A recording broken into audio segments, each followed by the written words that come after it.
Boa noite, Igreja de Graça e Paz. Amém. No livro de 1 Reis, capítulo 16, a partir do versículo 31, narra a história de que Acabe se casou com Jezabel e ela trouxe consigo a sua cultura. Ela adorava a Baal e a Azerá, era a deusa da fertilidade. E Acabe permitiu que ela trouxesse, as milagrias dela junto com ela. E Deus não estava se agradando nada disso. Ela criou holocaustos e ela adorava esse Deus. E ela obrigou a todos a adorarem o mesmo Deus que ela. Mas Deus levanta o profeta Elias. E Elias fala que ali havia passar um tempo de escassez. E dito e feito. Passou 3 anos e meio sem chover naquele lugar.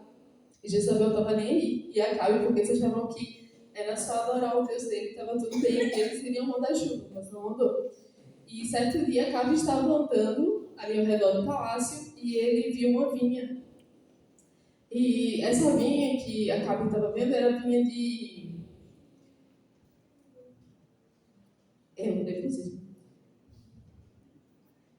Então, ele viu uma vinha, esqueci o nome da pessoa, mas enfim. Ele acabou querendo muito essa vinha. E ele chegou em casa muito triste porque ele não pôde comprar, porque era herança, quando é herança de família, eles não podiam vender. Ele chegou em casa muito triste e Jezabel disse: por que tu tá chorando? Tá choramingando? Tu é o rei, tu pode tudo. E ela forjou uma carta dizendo que o dono da vinha tinha blasfemado contra Deus. E ela pagou pessoas e acabou matando o dono da vinha. Ele morreu apedrejado. E ela chegou no palácio e disse: tá aqui a vinha, eu comprei ela para você. Sendo tudo mentira, né? Ela fazia, desfazia, mandava, desmandava, fazia o que ela queria. Mas teve um certo dia em que Elias se levantou novamente e ele fez um trato com os adoradores de Baal. E os 450 adoradores de Baal, eles criaram um holocausto e do outro lado estava Elias sozinho. E Elias falou assim: cada um vai clamar, o Deus que manda fogo do céu será o Deus verdadeiro. Então, os adoradores de Baal começaram a clamar e clamaram e nada aconteceu e eles ficaram cansados.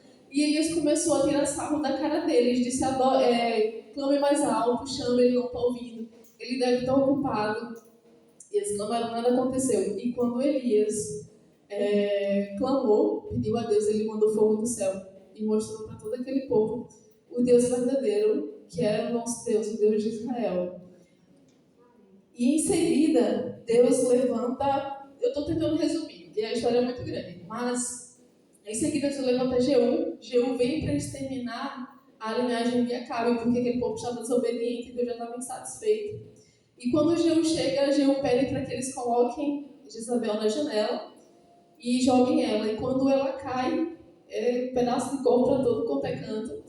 E foi o que Elias tinha falado para ela antes. Elias falou: do jeito que os cães lamberam o sangue de Nabote, Nabote é o nome do dono da vinha, do jeito que os cães lamberam o sangue de Nabote, vai lamber teu sangue também. Então foi o que aconteceu. E depois Acabe acaba morrendo. Ele participa de um confronto com o exército dos assírios e ele tem uma morte muito feia, tanto Jezabel quanto ele. Assim, a morte física foi ruim, a espiritual é muito pior, né? Porque morrer sem conhecer a Cristo, eles tiveram muitos sinais, mas eles negligenciaram e o castigo foi terrível. E muitas vezes nós trazemos deuses para a nossa vida. Não falo dos deuses de estátua, de monumento, eu falo dos deuses, o que a gente coloca à frente de Deus. Às vezes é a novela, aquele capítulo que ninguém quer perder. Às vezes é a academia, às vezes é o trabalho, que não coincide também com o horário que funciona a igreja. E o que acontece? A gente acaba distanciando de Deus, esfriando espiritualmente. E o que os homens cantaram sobre o avivamento, tem tudo a ver com o que eu estou falando. E a gente acaba enfraquecendo o nosso espírito. A gente já não lê a Bíblia como antes, a gente já não ora como antes, não jejua como antes, já não faz mais nada como antes. E a nossa vida é assim, vai prevalecer o que a gente mais alimenta. O que será que nós estamos alimentando mais na nossa vida? As coisas de Deus, as coisas espirituais ou as coisas seculares? que a gente possa pensar todos os dias sobre isso nas nossas vidas. E foi isso que eu queria trazer para a igreja. Vamos seguir nosso alvo, que é Cristo, em nome de Jesus. Amém. Amém.